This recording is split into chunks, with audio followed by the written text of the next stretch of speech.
بسم الله الرحمن الرحيم لن يستنكف المسيح أن يكون عبدا لله ولا الملائكة المقربون ومن يستنكف عن عبادته ويستكبر فسيحشرهم إليه جميعا۔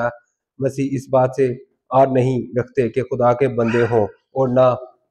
مقرب فرشتے آر رکھتے ہیں، اور جو شخص خدا کا بندہ ہونے کو موجب آر سمجھے اور سرکشی کرے تو خدا سب کو اپنے پاس جمع کر لے گا۔ فَأَمَّا الَّذِينَ آمَنُوا وَعَمِلُوا الصَّالِحَاتِ فَيُوَفِّيهِمْ أُجُورَهُمْ وَيَزِيدُهُم مِّن فَضْلِهِ وَأَمَّا الَّذِينَ اسْتَكْبَرُوا وَاسْتَكْبَرُوا فَيُعَذِّبُهُمْ عَذَابًا أَلِيمًا وَلَا يَجِدُونَ لَهُم مِّن دُونِ اللَّهِ وَلِيًّا وَلَا نَصِيرًا۔ تو جو لوگ ایمان لائے اور نیک کام کرتے رہے وہ ان کو ان کا پورا بدلہ دے گا اور اپنے فضل سے کچھ زیادہ بھی عنایت کرے گا، اور جنہوں نے بندوں ہونے سے آر و انکار اور تکبر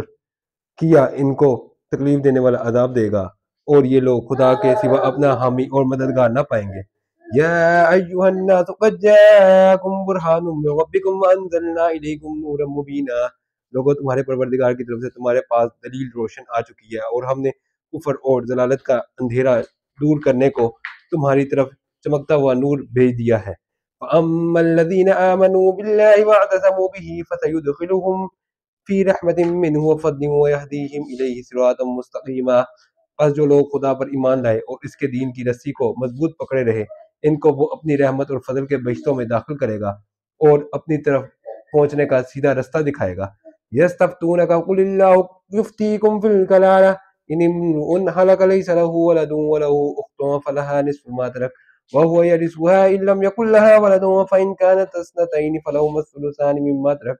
وإن كانوا إخوة رجالا ونساء فللذكر مثل حظ الأنثيين يبين الله لكم أن تضلوا والله بكل شيء عليم۔ اے پیغمبر، لوگ تم سے کلالہ کے بارے میں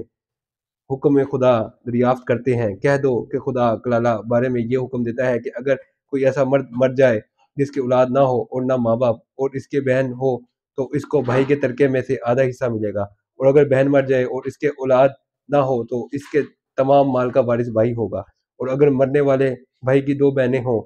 تو دونوں کو بھائی کے ترکے میں سے دو تہائی، اور اگر بھائی اور بہن یعنی مرد اور عورتیں ملے جلے وارث ہوں تو مرد کا حصہ دو عورتوں کے برابر ہے۔ یہ احکام خدا تم سے اس لیے بیان فرماتا ہے کہ بھٹکتے نہ پھرو، اور خدا ہر چیز سے واقف ہے۔